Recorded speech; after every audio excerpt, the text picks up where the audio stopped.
بسم اللہ الرحمن الرحیم۔ السلام علیکم دوستو، میں ہوں آپ کا ہوسٹ شیراز شوکت۔ دوستو، آج جو بات میں قرآن میں سے آپ کے گوش گزار کرنے جا رہا ہوں، آج کے اس پرفتن دور میں اس کا جاننا ہم سب پر بہت لازم ہے۔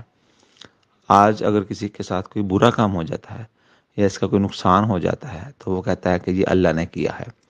اگر اللہ نہ چاہتا تو ایسا ہرگز نہ ہوتا، کہ ساری برائیاں اور اچھائیاں اللہ کی طرف سے ہوتی ہیں، نعوذ باللہ۔ یعنی وہ سب کچھ اللہ پہ ڈال کر جس خود بر ذمہ ہو جاتا ہے، جبکہ اس بات کا جواب اللہ تعالیٰ قرآن مجید میں واضح طور پر فرما رہا ہے۔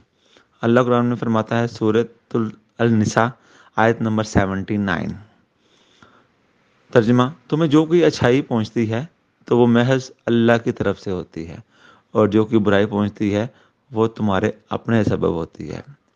یعنی کہ اللہ انسان کی اچھائی کا ذمہ دار ہے، جو برائی ہے وہ انسان کے